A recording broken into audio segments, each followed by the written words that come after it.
You're listening to the Apple Insider Podcast.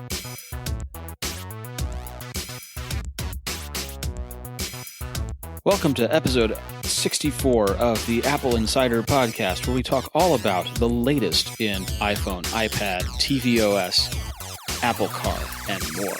Joining is Mikey Campbell. Sup? So, Mikey. Yes, Victor. You went to Los Angeles this week, didn't you? I did. Where the Chamber of Commerce tells you that the climate for business is right. I'd say so. It was pretty. I was in a commercial district, looked pretty busy. Although the big companies are leaving, so yeah. So, what brought you off of your island paradise? Motor Trend. It kind of took a stab at realizing an Apple car, or at least imagining what it could be. So they invited me down, or rather up, to kind of critique their concept, talk about what worked, what didn't work, what we think is going to happen, if anything. But who knows? Yeah. So I've seen a picture of this thing. Yeah. And so this was Motor Trend's clickbait, and the thing that they built was a little tiny model of a cross between a Toyota Previa Egg and a car from Tron. Pretty much. Am I describing that all right? Yeah.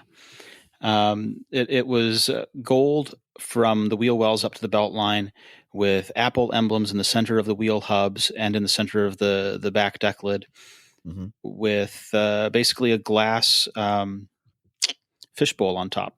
Yeah. So I mean, the glass thing has seams. I think they were kind of thinking like something like Gorilla Glass, or Corning's automotive Gorilla Glass. Yeah, but I mean, it's just it is. It looks as if the side of the thing is the whole side of the car basically is a giant gullwing door. Yeah. They kind of designed it. The guy who designed it, Garrett DeBry, who actually is an industrial designer at Radio Flyer, which is kind of interesting. The whole concept kind of revolved around this shared use vehicle. So they're kind of like looking forward to the time when we're all in Minority Report and cars are just zipping us around as chauffeurs. There's no need to own a car when a car is always available on page. Right.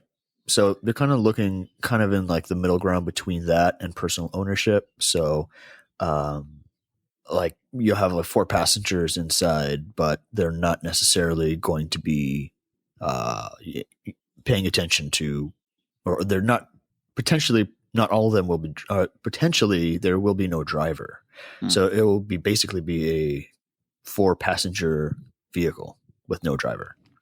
And they kind of built it around that. So kind of easy access, a lot of goodies inside to keep you occupied during your travels.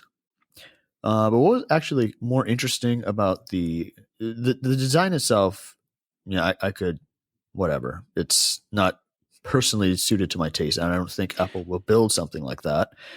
If they do indeed build something. This was an exercise in the same way that we used to get exercises about what an iPhone would look like before there was an iPhone.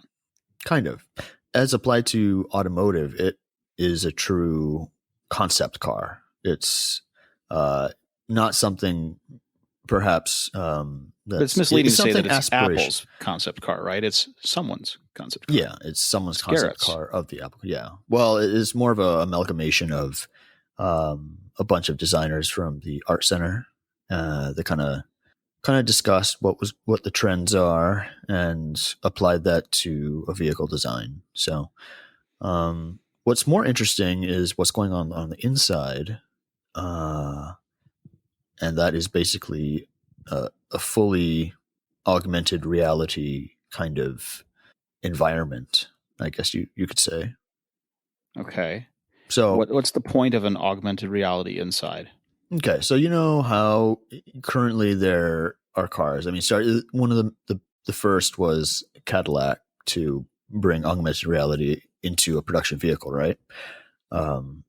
With their heads-up display kind of thing. So this would be more of a true augmented reality system, kind of like the stuff that we see in Apple patents. So, for example, like if you look at the windshield, I don't know if you have a picture of it up, but Yep. Imagine like a windshield, and you're looking out through the windshield, and there are overlays for basically what the machine sees. So there are boxes around pedestrians. There's hit boxes underneath vehicles driving by. There's a track, a virtual track that the car sees and is following as far as road conditions are concerned. And a lot of those things are, they're current technology kind of stuff. I mean, those things exist, except, we don't see them in augmented reality. Those things exist on the back end of self-driving cars, like say those made by Tesla, and to a lesser extent, the work that NVIDIA is doing in that space. So it's kind of interesting in that concept. But if you expand that and, kind of tack on this Apple-y feature set, you can get something like Siri. So you could ask Siri, or Siri would tell you basically that when you get in the car, she'll take your weight and be like, "Oh, looks like you gained a few pounds, but I noticed that you're trying to stay on a diet or whatever." They'll tap into the health app or something like that, and she can make recommendations as to maybe a healthy lunch choice. And while you're driving, or while she's driving, you'll drive by like a health food restaurant, and the computer will throw that up on the augmented display, so it's highlighted on the windshield as you drive by. So something like that. It's kind of like it's just something that's building on the reality around you. A true augmented reality system, I guess you'd say. And what's the likelihood that something like that will make it into a real Apple vehicle, presuming there is a real Apple vehicle? I mean, they have to differentiate somehow, and there's very few things technically that they can do that would set them apart or disrupt the space, right? I mean, I don't imagine Apple. Can I disagree? Do they have to differentiate themselves at all? Oh, I mean, I don't think they're going to go into an entirely new industry. And they're Apple. They can simply build. They can the best, most refined car that they think they can build. Yeah, but I don't think that's something that they're interested in doing. Why would you do that? I mean, it's kind of like, I don't know. I mean, maybe if it was something related to one of the businesses that they currently are competing in, something related to computers. But if you're committing whatever amount of ungodly sum of money to R&D and all this time, man hours, whatever, I think that there's a certain level of ambition that both internally and externally is expected of Apple. I don't think that you'll see kind of like an Aston Martin knockoff with Apple badging.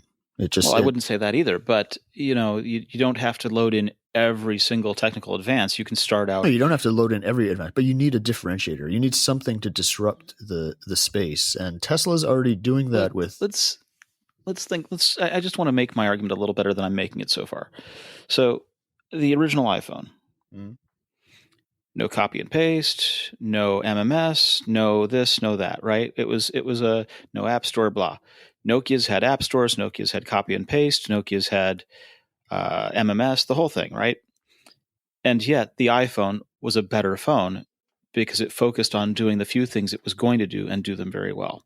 We know that Apple does CarPlay, and CarPlay is brilliant. We know that Apple could do the rest of the telematics around the car very well without doing self-driving, right? Yeah. You don't need augmented reality to make a good vehicle. No, I'm not saying that they're going to use augmented reality. I'm saying that they need a feature or a killer feature, as common parlance. I hate that term, but they need something that's going to set their product apart And it can't be just design, and it can't be just... Yeah, but this past week, I found a photo of Steve Jobs introducing the original iPhone, and on the keynote behind him, it said, the phone app is the killer app. Right? Because it had visual voicemail, which no one had done properly before. Right. So if this is simply the best driving experience... So you think they're going to go for like technicality, as far as they're going to try to one up the driving experience? Well, the driving experience encompasses a lot of things, right? It encompasses seating, it encompasses entertainment, it encompasses the whole part of it, right? They can't do all those things well. There has been no, as far as, in my opinion, there hasn't been a car that has checked all those boxes. But inherently, the platforms that we have today either are grand tours or strict performance, on right. one end. And there are tons of compromises involved in making all of those choices, right? Yeah. And Apple's products also have compromises, right? There are design choices that get made. Mm-hmm. And yet we seem to be pretty content with the choices they have made. Sure, we complain about their products from time to time, but on the whole, you like your Apple products, don't you? Yeah, obviously. Right. But this is talking years into it. I mean, decade of evolution. I mean, from the time that it was conceived to, the iPhone 6S, it's years of refinement. What are they going to do to, they're breaking into a heavy industry that has been around for well over 100 years. It's the same industry that said that Elon Musk couldn't succeed. Well, I mean, there's a certain amount of hubris in They in expected automotive. him to splash out in 6 months. Well, I mean, everybody did. I argue that the same people who are keeping Tesla afloat are the people who are keeping Tesla afloat are the same people who were the ones who lined up for the first iPhone. It's the same audience, and it's that same fervor that we're seeing, right? At a slightly different budget level, yes. Well, I mean, I have not lined up for a Tesla, but I mean, a lot of them are either moved up in their positions or they were kids when the iPhone came out, right? And now they're software engineers at maybe Apple. Who knows? Yeah. I didn't put my order in for a Model 3, mostly because we don't have the infrastructure to support something like that here. I mean, a lot of people do drive Teslas, but you charge at home and then drive where you're going to be. Yeah. Yeah, but your islands are also not 200 miles across. It's not like you need that range. Yeah, but it's nice to have it. I mean, you could get stuck on the North Shore. That would suck. After circumventing, driving the circumference of the island how many times? Well, I mean, North Shore one way from here to, is 40 miles round trip. Yeah, and you've got 200 miles of range. In traffic, though. Oh, I wonder how it does. I wonder how it does in traffic with like the air blasting, because I know that's how I would drive. I believe that works reasonably well. They've got a giant battery. They're not using it to run the high amperage wheels in traffic, so running the AC doesn't take a big hit on it. I'll buy one if it comes down to price. There you go.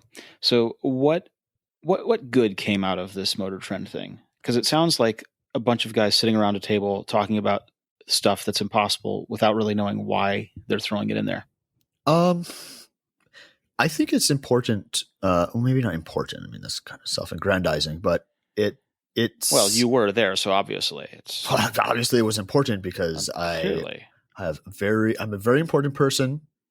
No, but I think it will get. I mean, in the tech world, the Apple Car is a big thing, right? Project Titan is a big thing, and mainstream automotive publications kind of touch on it from time to time, not seriously. And I think this could be a jumping off point to start a real dialogue and kind of get it in the zeitgeist, I guess, for lack of a better term. Kind of get automotive insiders thinking about it more seriously, perhaps. The way that Motor Trend went about advertising a Starry I don't necessarily agree with, but I mean, it kind of hurt. It kind of hurt their case. I think they should have just come out, not done the clickbaity thing. It would have been a much more. It would have left a lasting impression. I think it kind of cheapened the whole thing, but still, getting a bunch of designers that fairly influential. They work for Fisker and Volkswagen, stuff like that. Oh, you mean Fisker that also went under? How dare you? They made they flamed out fantastically. They made a beautiful electric vehicle that also caught fire. Yes, well, flamed out, right? Hey. Yeah. Although, if I understand that it's possible to buy one fitted with an LS7 Corvette motor.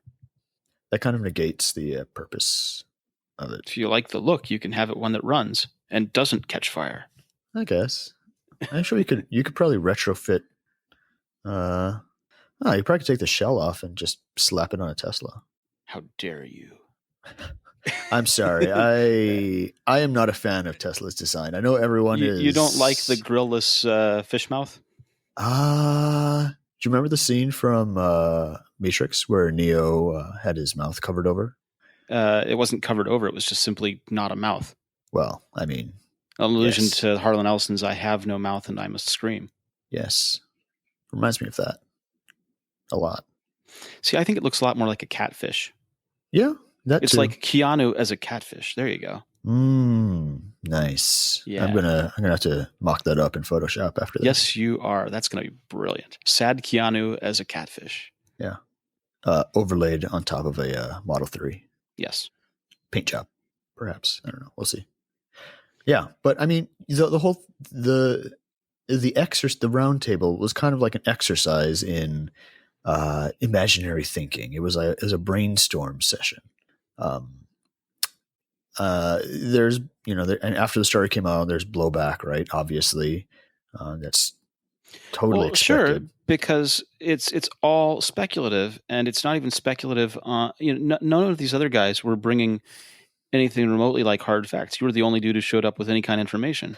Well, I think that's probably why they invited myself and Tim Stevens along for the ride. We were kind of there to, fact check and add our 2 cents. It was mostly a design study up to that point, right?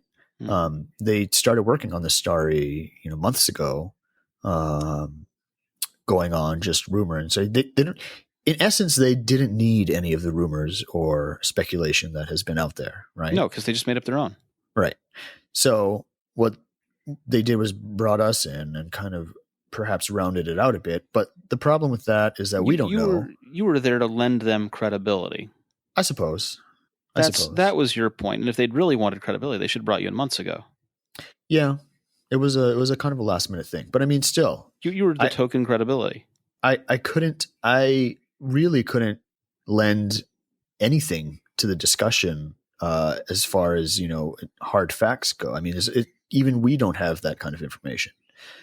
Most likely because it doesn't exist yet, right? As far as design goes. I mean, there's a path that they're on, that Apple's on, and that path is filled with a lot of technology, but we don't know exactly what form that will take and when that product comes out. We should have called up Danny Koster.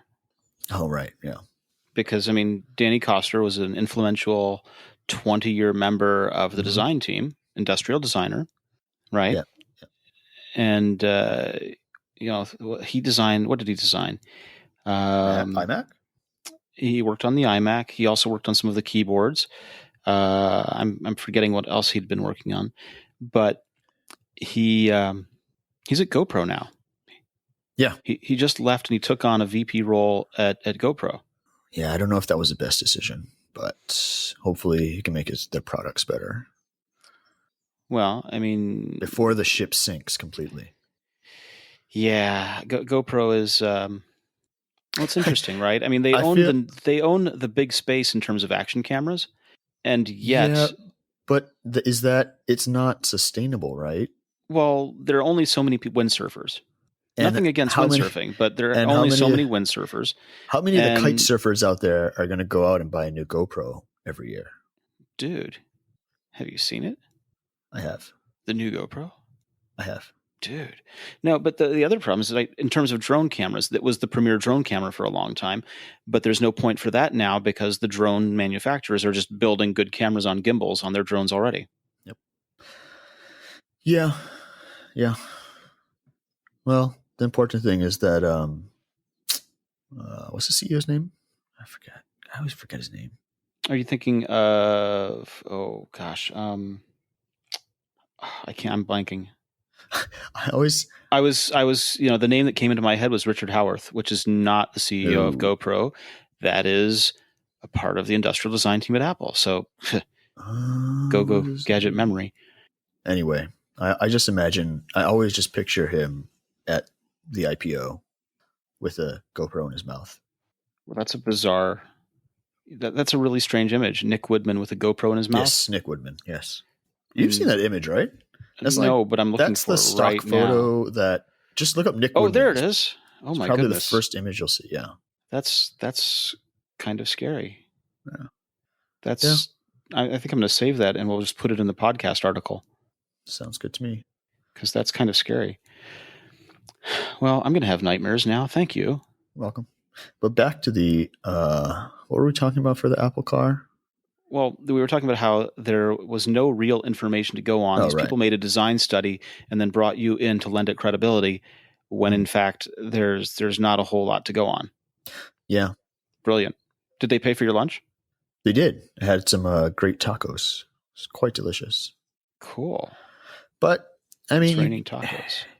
The whole process was, for me, it was interesting because I got to meet, a bunch of, you got to leave your house for once. Well, yes, that. And designers were in the industry and, journalists who cover the industry extensively.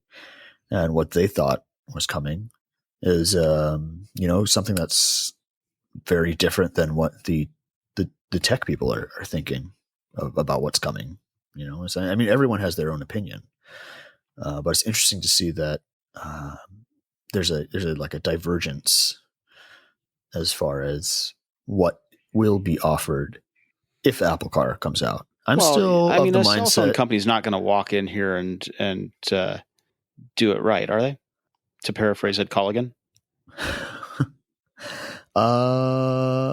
I mean, I wouldn't put it past them. They do have enough money to buy his company and, his phone company and a bunch of other companies combined a couple times over.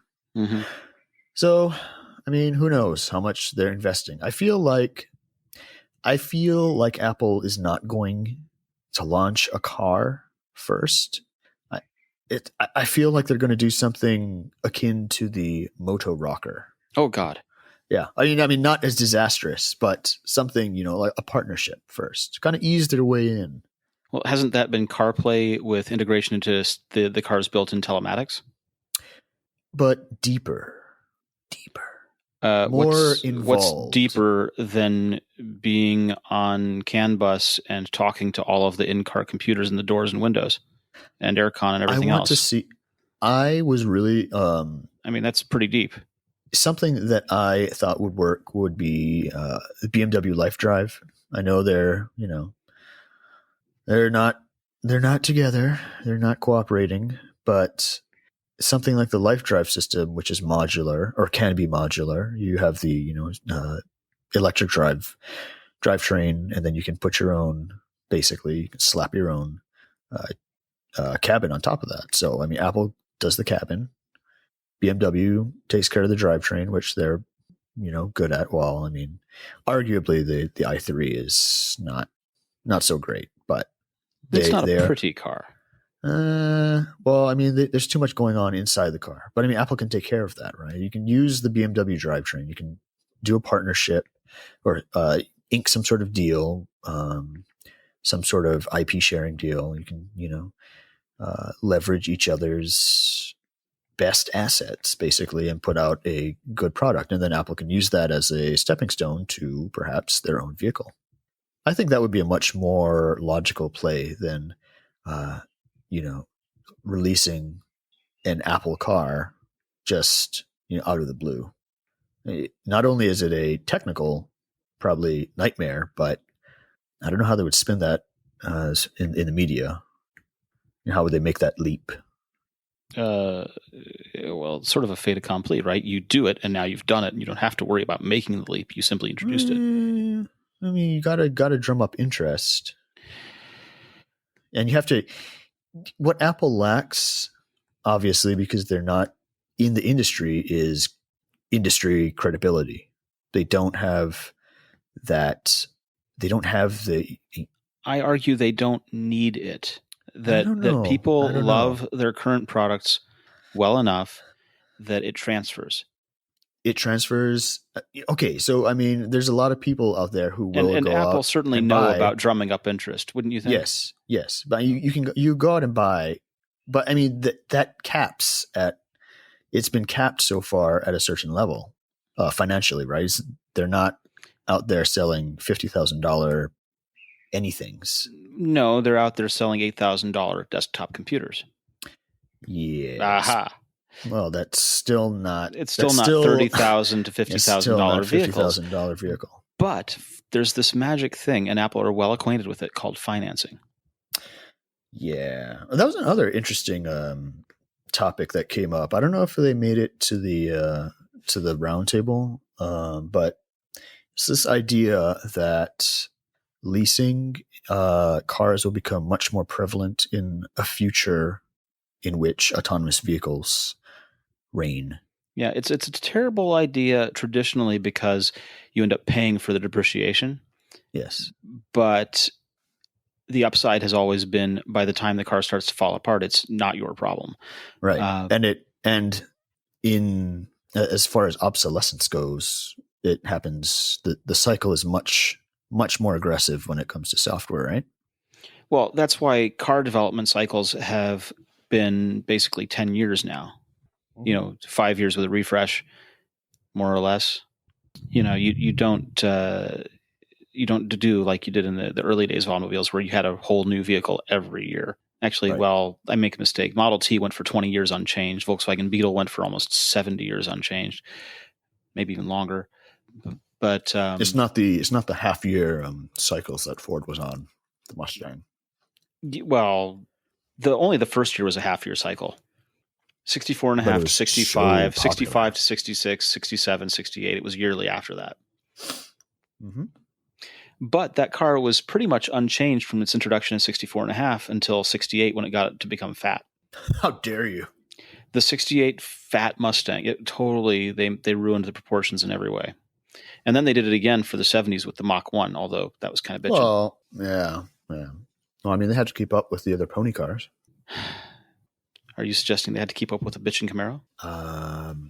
Yeah, although at Ford they were probably trying to keep up with the Corvette. Different. No, the Corvette was never a pony car.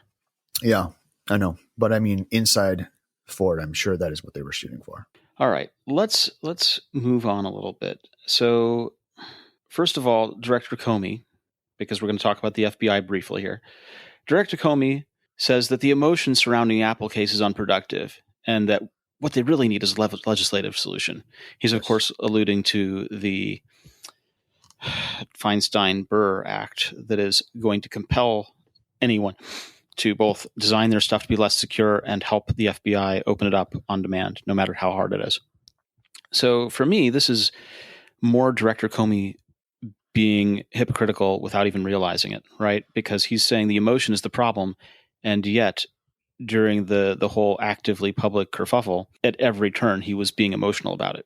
Well, beloved Director Comey often puts his foot in his mouth. But I think on this point, it seems like he's admitting that Apple was perhaps correct in that this issue cannot be solved in the constraints of a courtroom, which is what Tim Cook argued this whole time, right? I mean, from the beginning, he said there needs to be legislative debate on this, et cetera, et cetera. And Comey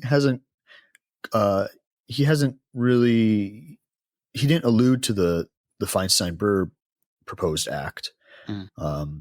He wasn't referring to that. He was just, discussing the case in general. and basically saying that it was a nightmare for him, as one would think, trying to wage a PR battle against the world's most powerful and influential PR apparatus. I mean, it's tough to go up against something like that. And they obviously pulled the heartstrings, right? They waited for a case with strong emotional pull. Yeah, and they had to, and then started talking about emotions after dropping the case before the law could proceed. Yeah, I guess he's just kind of looking back. I mean, I don't fault him for saying that. It's true. The emotions surrounding the case were very detrimental to the FBI's efforts.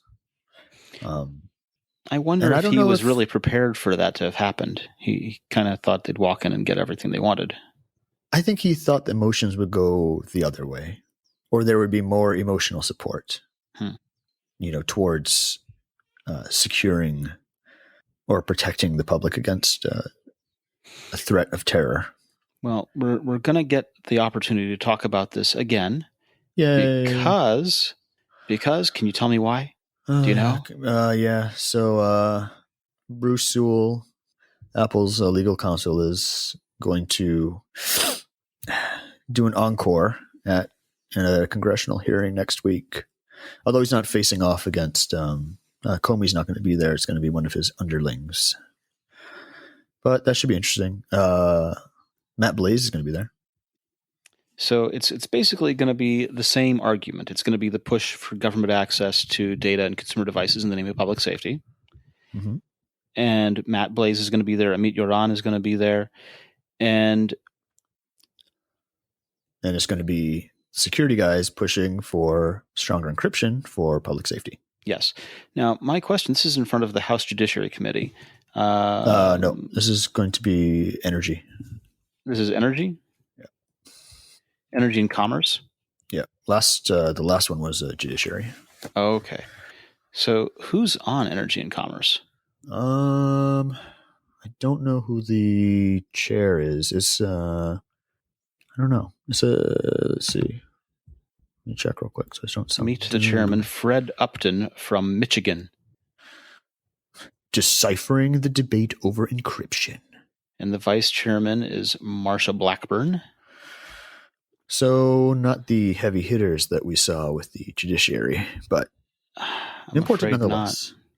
Not. Well, elected. Yeah. Does that mean anything anymore? No. Okay. You're not feeling the burn? Oh dear. No, I'm looking through the list of members of the Energy and Commerce Committee just to see if any of my representatives are in fact on it, and it looks as if I have two. I don't think I have any. Yeah, but your state was the last to join the union anyway. How dare you? Like that. That's exactly how I dare. Now, speaking of this, Microsoft is suing the Department of Justice for the right to tell customers about data searches. Mm-hmm. And so one of the things that happens when you are a company is that you can be hit with a request for a search, right? Or actually a search order, right? A warrant. Yeah. And it can be an NSL, a national security letter, in which case you are gagged from telling anyone at all about it. There are other gag orders also, but the idea is that the gag order can be imposed when courts have quote unquote reason to believe that alerting someone would risk the investigation. Yep. And Microsoft's case is that this is weak, that gags are requested and won all the time when there's no legitimate need for them. And that the company should have a First Amendment right to tell people about searches as soon as secrecy is not essential. Right. Right. Mm-hmm. And one of the things that some companies have been doing has been to do what's called a warrant canary, right? Do tell. A warrant canary is a thing where you post on your website, we have not received any national security letters, or we have not received any gag orders, right? And what do they do when they receive them? Upon receiving a gag order, they delete that line, and that is the warrant canary. right? Because the deletion is not telling people that they have received one, but it's also not telling people that they've received one. Right. And the most recent example that I know of is a couple of weeks ago, Reddit updated their page and killed the warrant canary. Yeah, that was interesting. The problem is that you don't know anything more than there's something, right? You don't know when, because it's not for sure that the canary was updated in any kind of close time proximity to when the actual gag was issued. Right. You just don't know. But the other problem is that with a lot of these kinds of gag orders is that some of them have no expiration date. So should a company be compelled to keep a secret forever? No, they shouldn't. I mean, they shouldn't. But, yeah. I mean, it's what is Microsoft's? I mean, aside from transparency, is Microsoft trying to achieve from this? Well, there's a couple of different things. One of them is they don't want to have to be gagged from anything forever because that's obnoxious. Right. Right. These things should all expire at some point, and it should be at some point reasonable. The other thing is that they want to be seen as being for the their customers, right? And the government's tactics undermine confidence in the privacy of the cloud and impair Microsoft's right to be transparent with its customers, they say, particularly at the corporate level, where, if this is a real thing. So what happens is there are a lot of European companies that are scared of doing business with companies in the United States because, first of all, the EU has different and in some cases stronger privacy laws. And so if the American company doesn't comply with those laws because the U.S. government is pushing them around, then those EU companies feel that they can't trust American companies with their consumers' data. Or that even if they don't have their consumer data in anywhere touching an American system, that their EU consumers will not trust the EU company because the EU company is related to or doing business in partnership with an American company. And so this is damaging Microsoft's ability to do business. What do you think about an international oversight body that just lays down the rule for everybody? Well, we have something like that in terms of treaties. Yeah, I mean like an active body, like a United Nations, kind of like an OPEC for an OPEC, but for but not the corrupt. digital age. Well, yes, and that. Although, there's the difficult. first problem. Yeah, but anything skeptical. Is better than what we have now, right? I mean, obviously, China's not going to take part, or they will, but won't follow the rules. So perhaps. There are a bunch of different problems, right? One of them is the idea of corruption as a problem. The other is the idea of collusion to corporate interests, where all of the copyright laws and everything else get worse because something currently getting worse through treaties. But if there's this oversight board over technology and privacy and internet, that would also be impacted. I have the feeling, and this is something that's probably already lost, but the internet succeeds when it is subject to very little regulation. Now, obviously, that doesn't work for things like harassment and other things. Some of these other problems that we have within the internet. But in terms of its adoption and growth and proliferation, if there was an oversight board, then we would not have had the success, and the internet would not be what it is today. Right. Yeah. And so imposing one of those is going to both impede and or roll back. Yes, indeed. Does that sound like fun? As long as I can get my cat videos on YouTube, I'll be fine. Yeah. See, your cat videos will be subject to licensing and will be not available in your region. Well, then I disagree wholeheartedly. It's a classic Pinky and the Brain problem. What are you going to do tonight, Pinky? What are we going to do tonight, Brain? The same thing we do every night, Pinky. Try and watch the cat videos. Not available in our region. I mean, it's a problem, and imposing oversight from Brussels, for example, is why it's the classic question, right? DNS. DNS is maintained by a group in the United States. And every few years, there are movements to take it over and make it an international oversight kind of thing. And the first question is, why should the United States have ownership over DNS? Well, the government currently doesn't, right? It's a private group, nonprofit. But it's a valid question for these other countries. But as soon as you make it a governmental thing, as opposed to a voluntary consortium kind of thing, trust me, it's going to get broken worse. What do we do? Try and make things as decentralized as possible. That's difficult. Very difficult. Well, you say that, but that's one of the things about the internet is that, with the exception of some things like DNS, DNS is replaceable if we had to. The decentralization is what allows it to flourish. But are the companies who are beholden to those established protocols going to be receptive to such change? Doesn't matter. Doesn't it? No, it really doesn't. It's a network effect.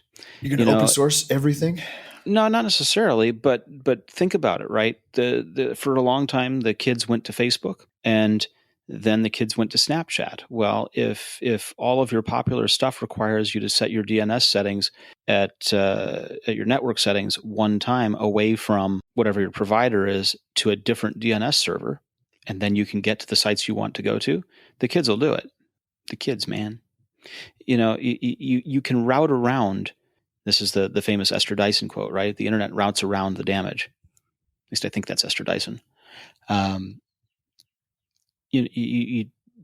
Because all of these things are replaceable or modular elements, it's entirely possible to stay decentralized, and that should be increased. Right now, I think one of the things that we've noticed is that attempts at centralizing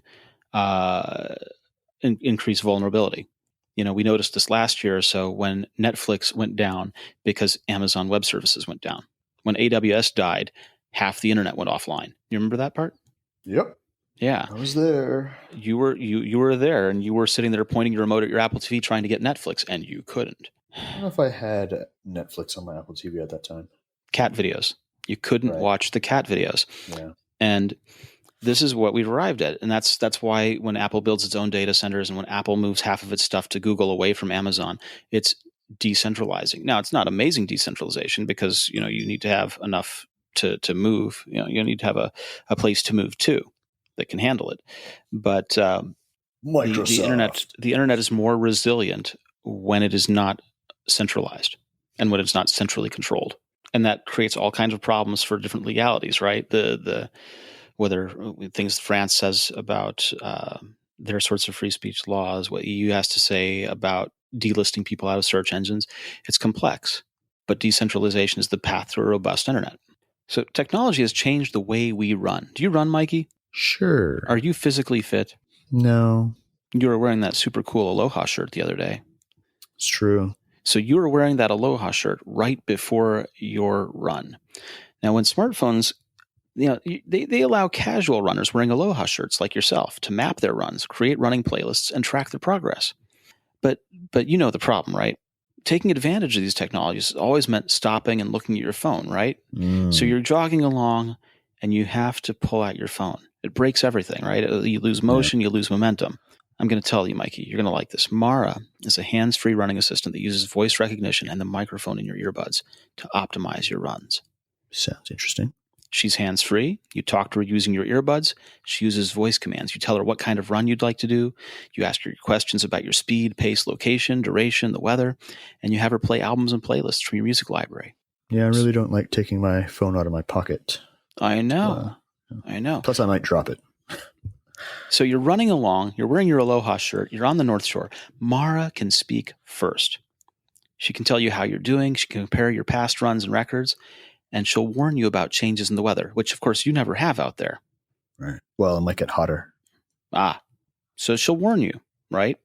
It's the example I have here is if it's about to rain, because we had epic rainstorms here in my area last week.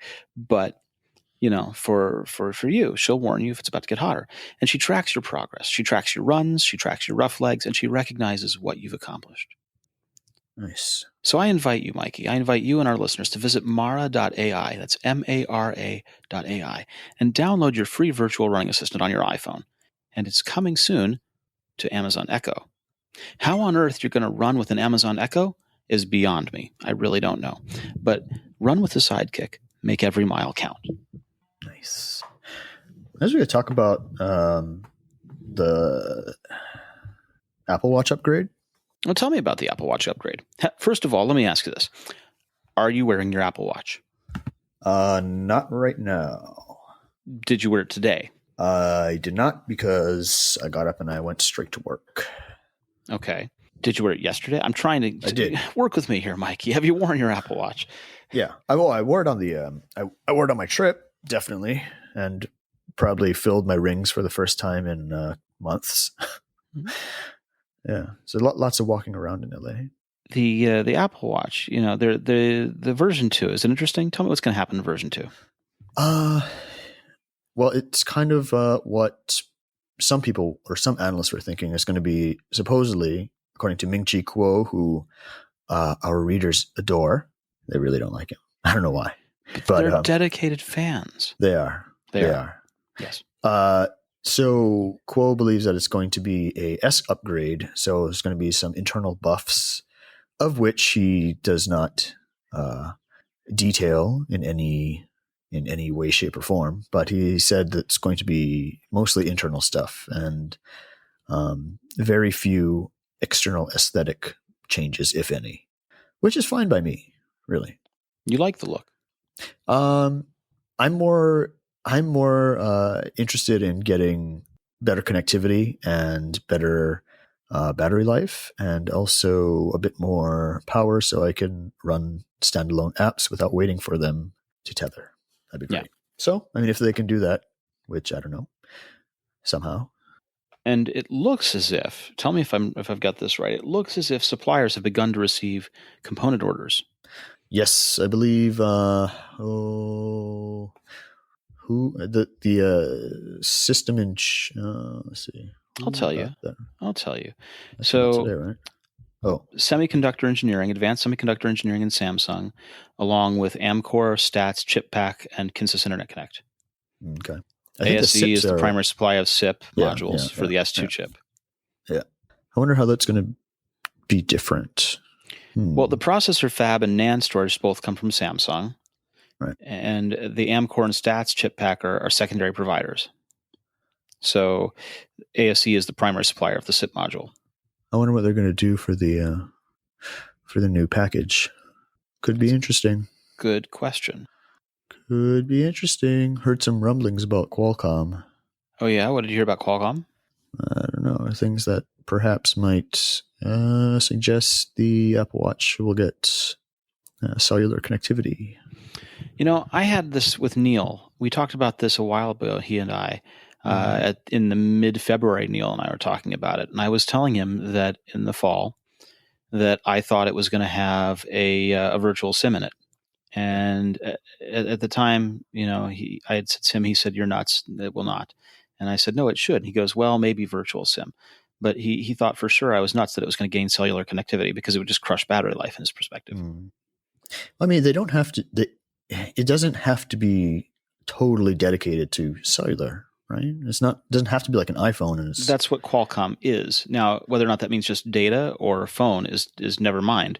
Having a modem and a virtual SIM in there is cellular, right? But it doesn't have to be. It doesn't need to be connected 100% of the time, always on. It could poll and sleep, right? Doesn't Qualcomm have a new tech out that does that intelligently? I forget. I think I read something about that recently. Yeah. So that would be a definite bonus although I don't know. And it would mean that I would win the bet with Neil, which would be awesome. Oh, true. Is he going to buy you an Apple Watch 2? Oh, I wish. I don't think we agreed to that. Apple Watch S. I don't think we agreed to that. It'd be interesting though. My girlfriend is. I bought her an Apple Watch, and I guess she kind of likes it, but it's just too limited. Well, the things that it does and doesn't do is just it doesn't suit her needs. It's not just that. It's also that none of these things. It's not just the Apple Watch. It's none of these things, and none of the fitness bracelets are designed with fashion in mind, right? None of these things are elegant. None of these things are very feminine. They're a freaking silicone band, right? Silicone band with a green OLED display. No one actually wants to wear that, especially if you're trying to look elegant in anything else you do. If you're wearing heels and a dress and going to work and looking professional, if you're wearing a business suit, your rubber fitness bracelet is out of touch. It doesn't work. It's gross. Isn't it kind of like a badge of honor now, though? No. Like you have one, so you're no, totally it's fit. Totally not. How dare you? It's ridiculous. How dare you? It means that you care about your health. It means nothing. It does not. It does. It means you're out of touch with your self-image, and that rubber thing is tasteless and you should throw it away. I do like the rubber, the fluoroelastomer band on my Apple Watch, though. The sport band is very comfortable.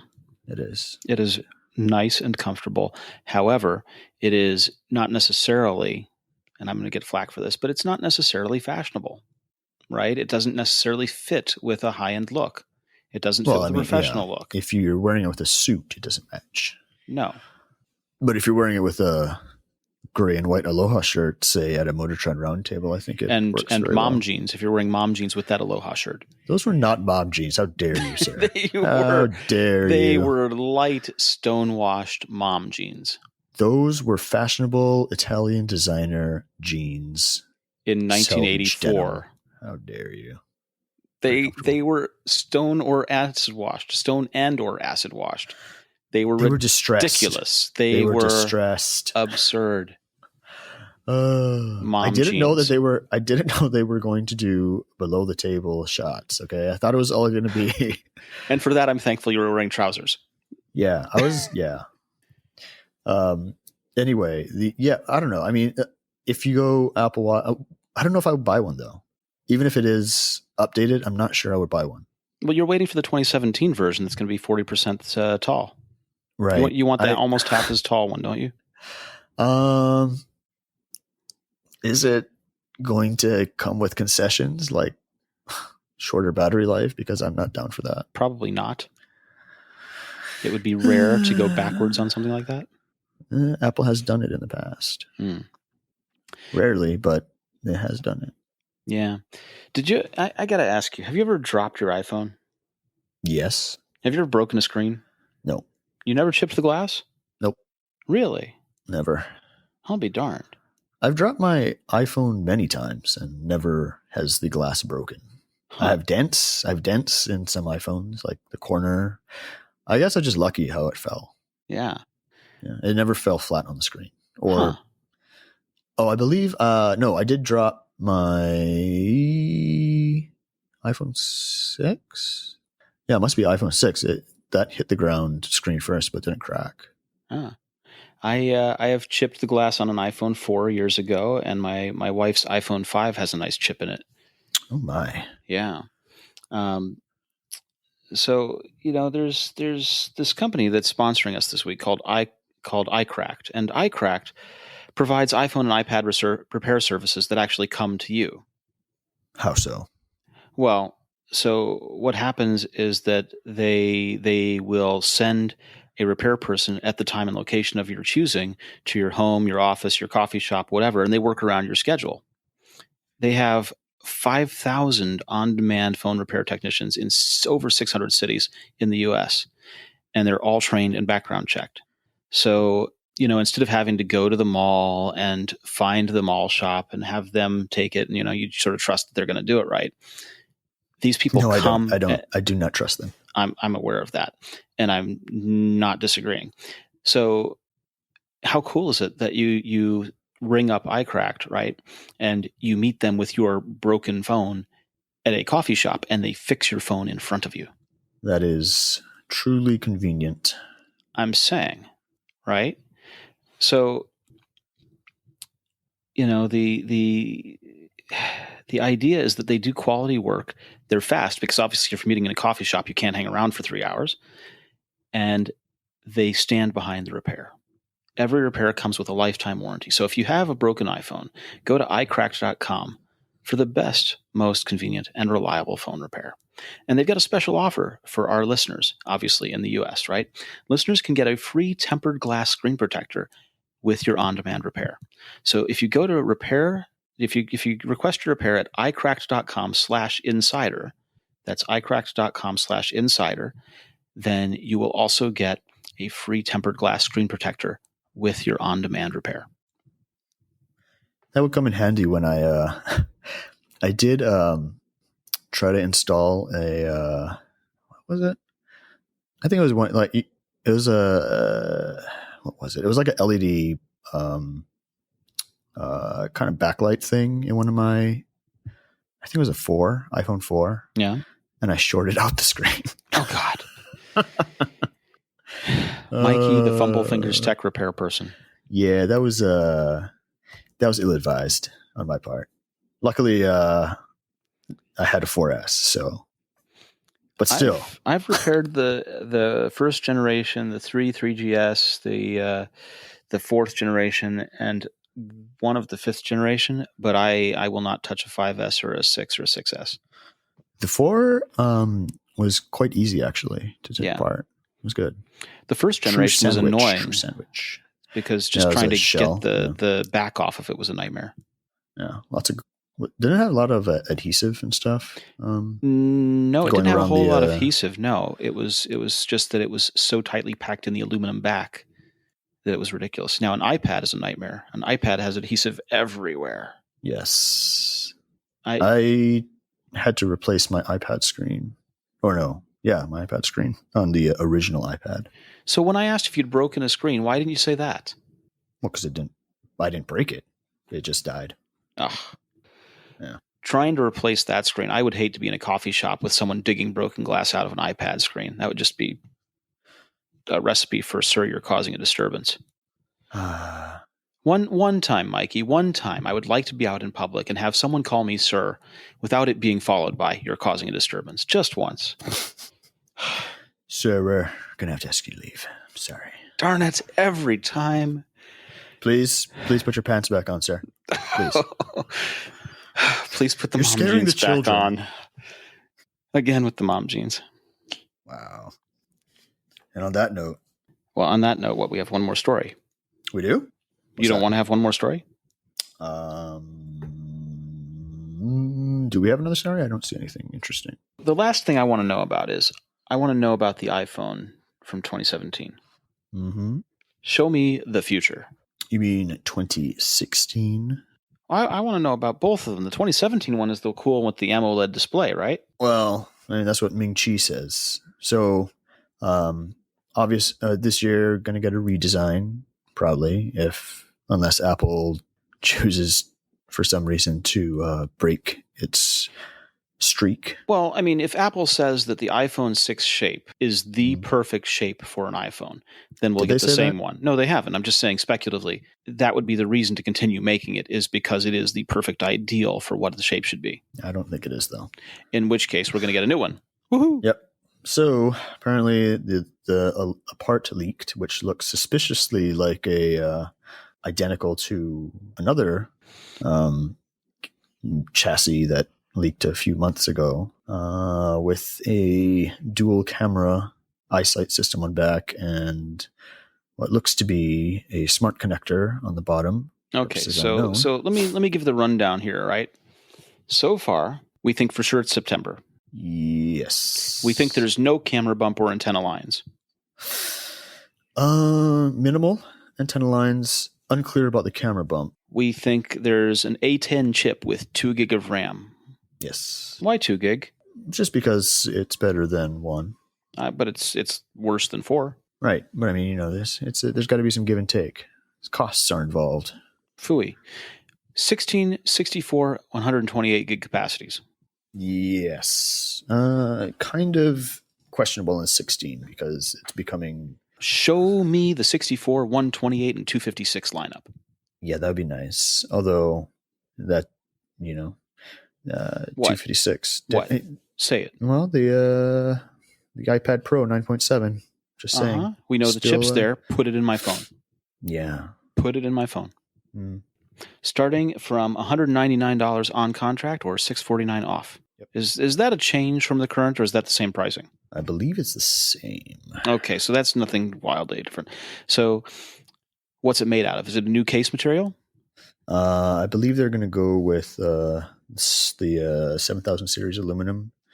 It looks like they're going with catcher technology again, so they're well versed in fabbing those pretty aluminum. Okay, what about the idea of water resistance, right? Because I've dropped the phone. I've actually dropped the phone in water.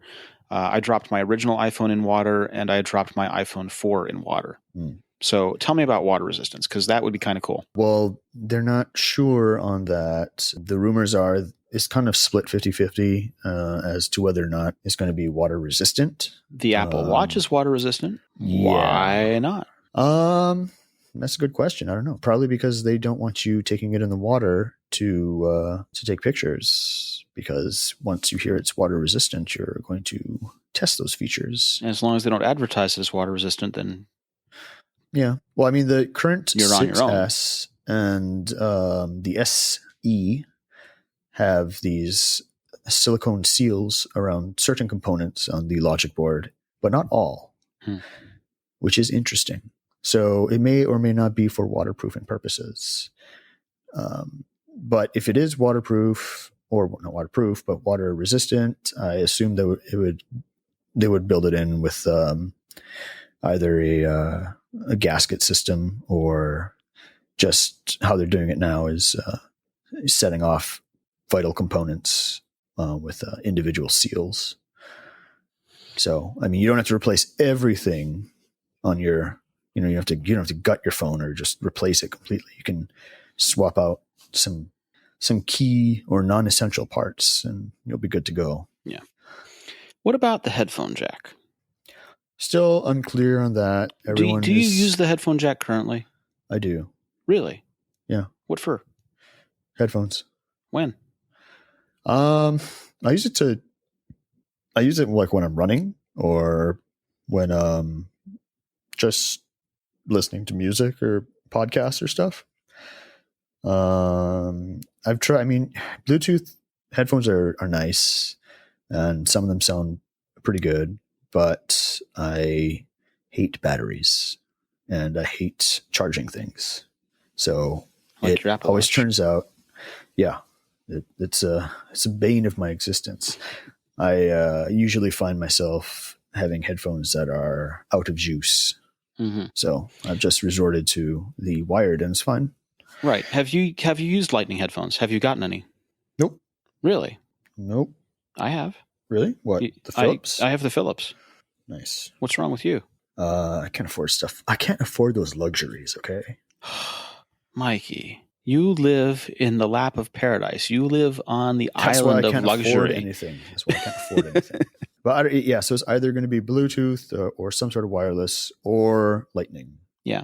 So the thing with Lightning is that it does drain your battery a little bit. It's not really perceptible, but they're running power out of the Lightning connector to the headphones. But the Philips one has an off-board DAC, right? Yes, it does. So I mean, if Apple doesn't build a DAC into their ear pods, they might not suck too much juice. As I recall, the Lightning connector does not have an analog audio on it. Oh, that's right. Although they could build, don't they have a spec to build?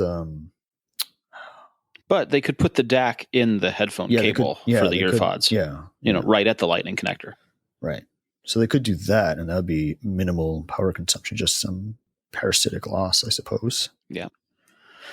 Yeah, I don't really see that being the bottleneck here. I think the bottleneck is that people are going to be kind of upset that their headphone collections are you'll have to useless. Find an adapter or buy an adapter. But the other problem is that all of your headphones suddenly got more expensive when you buy new headphones. Yeah. Because now they have smarts in them. Do they, though? Well, if Are you're they buying really Lightning, smarter? you have the chip that tells the little ARM processor in the Lightning connector that tells the phone what the thing is. I'm legit, bro. And then you also have a DAC also, right? You also have a DAC in addition to the ARM chip. So now you've got two chips running there in your connector. That's a cost.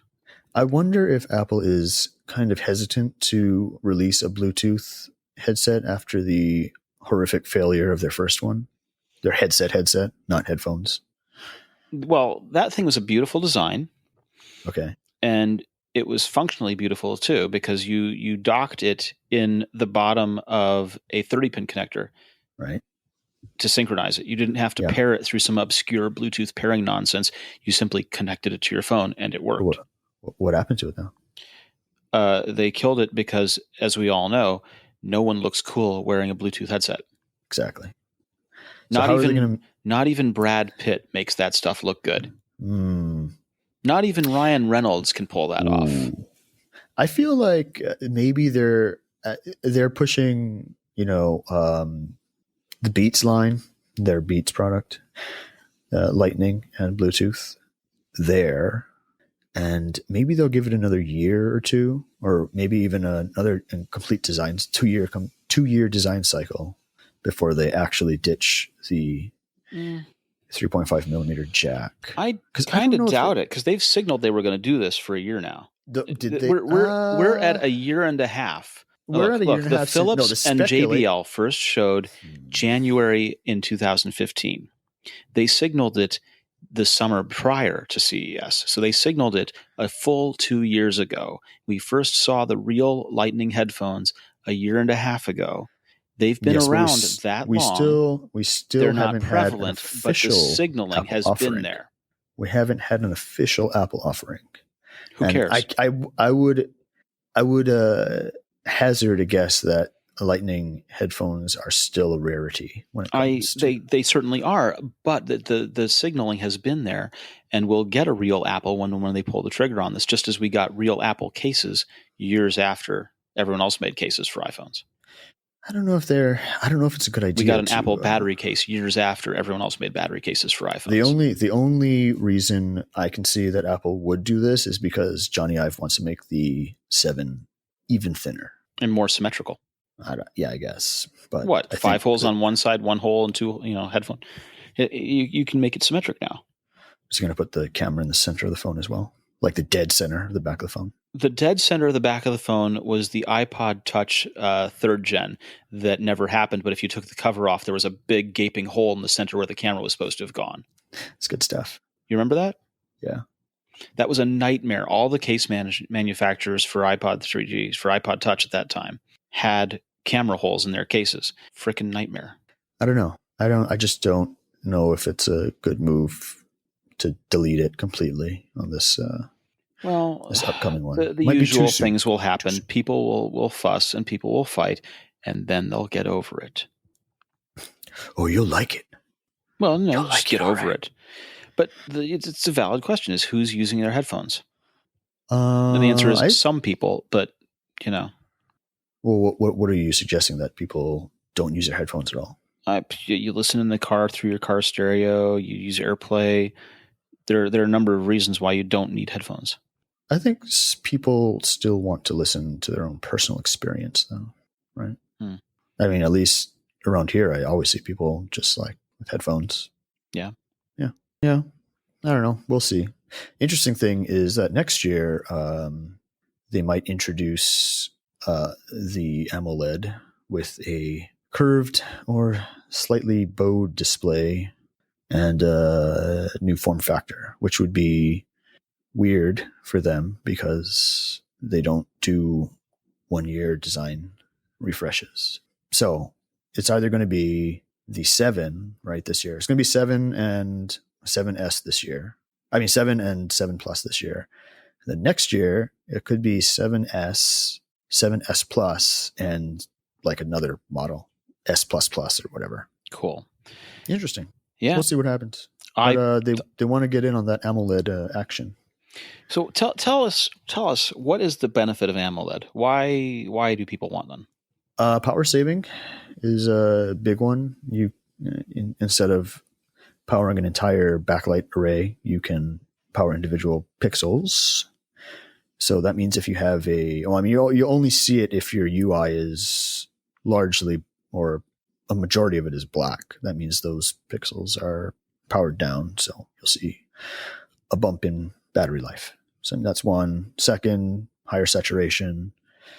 Third, it's a literally flexible design. So you can do all kinds of crazy stuff with it, like edge-to-edge displays and the gimmicky S7 edge bent corner or bent edge display. Mm-hmm.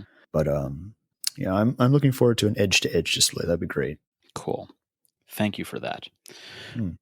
Well, this has been the Apple Insider podcast, and we're recording on Thursday, April 14th. And if Mikey wears an Aloha shirt and mom jeans while going running in search of an Apple car, we'll tell you all about it next week on the Apple Insider podcast. And I want to thank again iCracked.com for sponsoring today's episode. Think of iCracked as sort of an Uber meets iPhone repair. They work around your schedule and they travel to you to repair your broken phone on the spot in 30 minutes or less. And your on-demand repair is backed by a lifetime warranty. So whether your repair is for an iPhone or an iPad, iCracked.com's technicians are fast and professional, and they handle business accounts too. Have them come to you and repair your phone, and for a limited time, listeners get a free tempered glass screen protector with your on-demand repair. Request your repair at iCracked.com/insider. That's iCracked.com/insider.